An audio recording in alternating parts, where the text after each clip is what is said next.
This is Kathleen Bradley, and you're listening to TV Confidential. Ed Robertson with a reminder that Tom Sturgis will join us at the top of the hour. We hope you're staying tuned for that. In the meantime, here with us via Zoom is Mitchell Hadley. Mitchell Hadley, author of Darkness in Primetime, How Classic-Era TV Foresaw Modern Society's Descent into Hell, and The Electronic Mirror, what classic TV tells us about who we were, who we are, and everything in between. Both The Electronic Mirror and Darkness in Primetime available in paperback and as an ebook through Throckmorton Press, Amazon.com, wherever books are sold online. Mitchell Hadley, also the publisher and editor of It'sAboutTV.com, a fun website where Mitchell blogs about TV past and present. It'sAboutTV.com. You can follow Mitchell Hadley on Facebook and on Twitter. As we went to break, Mitchell and I were discussing an essay that he had written for It'sAboutTV.com, in which he had published a few days before we recorded our conversation, in which he discussed the merits of ending a long-running popular weekly TV series without necessarily tying up all the loose ends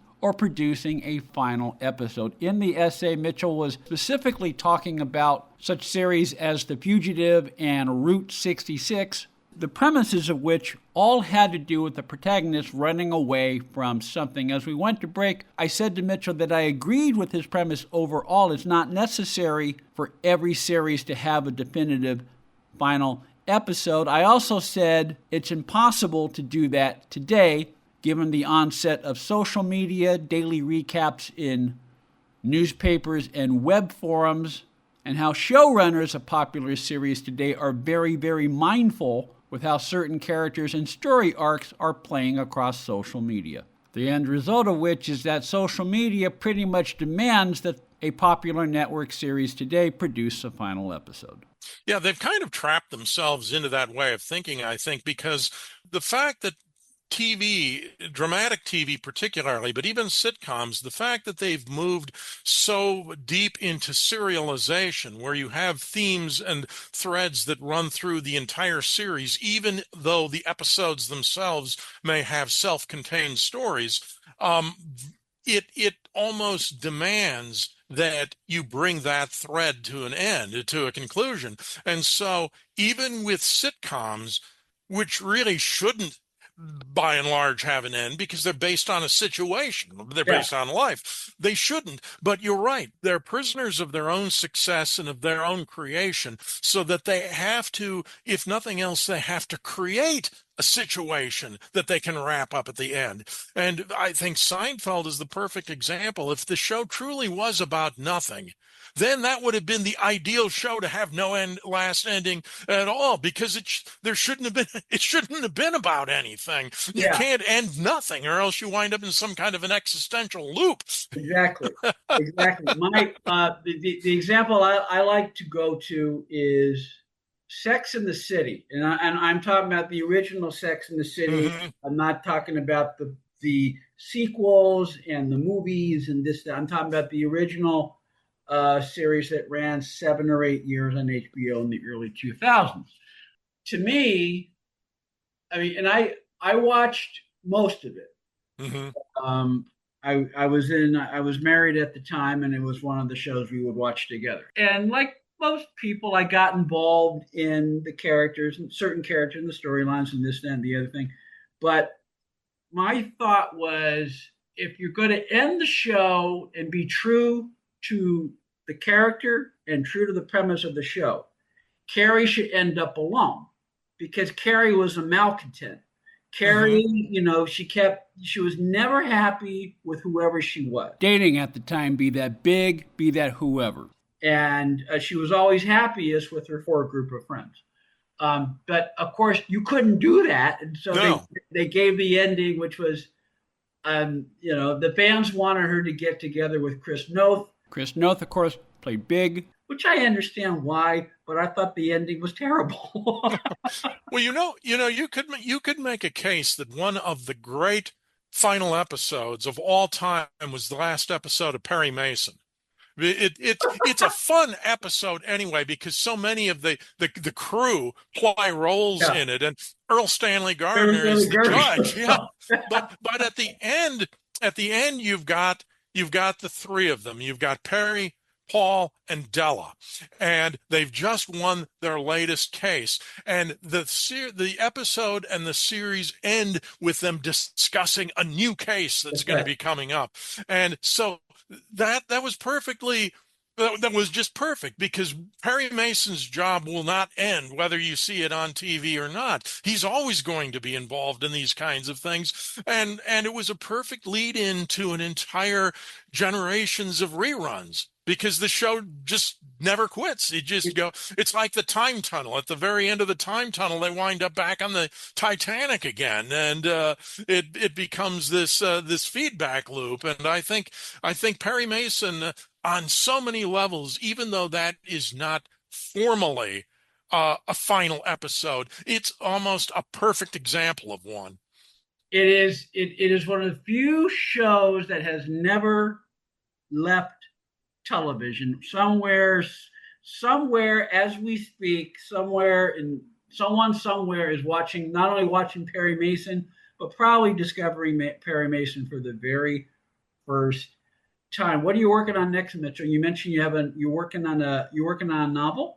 Yep, I'm going back to my original writing roots, which is fiction, and so I have a novel that I've been working through in my mind for on and off for about 10 years, and I finally got the breakthrough that I was hoping to get someday, and I'm really looking forward to this one, because it's a novel that takes the life of a character from the mid 60s through to the mid 80s, and you get to see what happens to her, not only against the background of those 20 years, but in all of the things that happened to her, all of the things that have influenced her. Some of those things you see, some of them you don't see, but you wind up, I like to think that it in the end is really kind of a discussion about the things that are important to you in life, and where those come into play. And I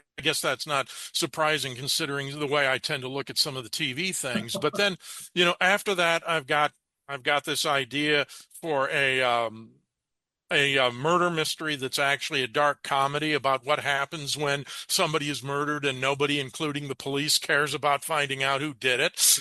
And then, one about the most disastrous political campaign. That's a dark concept. It's particularly when all of the former coworkers of the dead person start a pool at the office to figure out which one of them did it. And when they get the detective who's investigating the case to join in the pool. Yeah.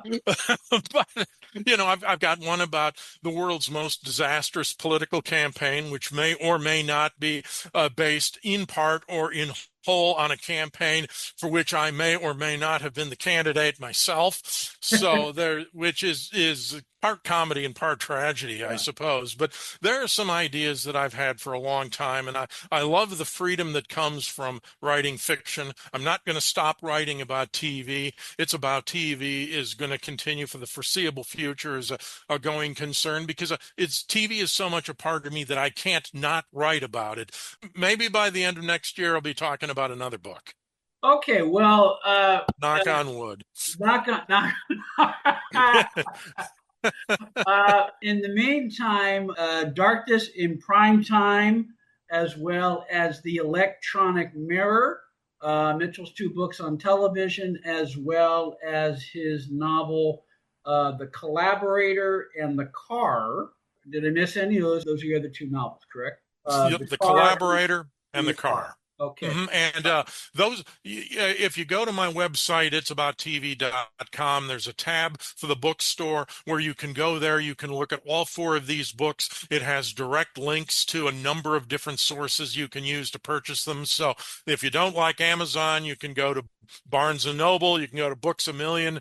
It has all kinds of options for you, paperback, ebook. I try to make it as easy as possible. You don't even have to look them up. Just click on the button and it'll take you straight there. Okay, everything you want to know, everything you want to read by Mitchell Hadley, Mitchell at itsabouttv.com. Mitchell, it's been far too long since your last visit. I'll make sure that we talk to you again on our program in the very near future. Well, Ed, the only thing that's more fun for me than reading your books or listening to your show is to actually be on it and to get the chance to talk to you again. So thank you so much for having me on. I've enjoyed it immensely. Stay with us, folks. We'll be right back.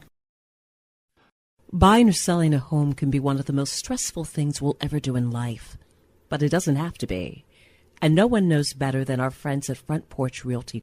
They're a community of realtors serving the Northern Bay Area of California that cares about their clients as individuals first and foremost. Whether you're a first-time buyer or looking to lease or sell your property in the Bay Area, Front Porch Realty will help you through this important transition by providing you with the right information for your situation while lessening the pain. They also work with a network of realtors throughout California who provide the same high caliber of customer service.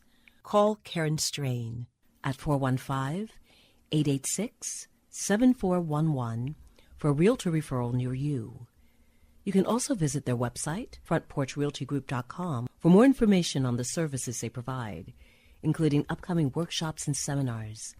For more information, call Karen Strain at 415-886-7411 or visit frontporchrealtygroup.com. Front Porch Realty. They'll find the solution that works best for you. We'll take a quick time out, then Tom Sturgis will join us. We come back for hour number 2 of TV Confidential. Stay with us.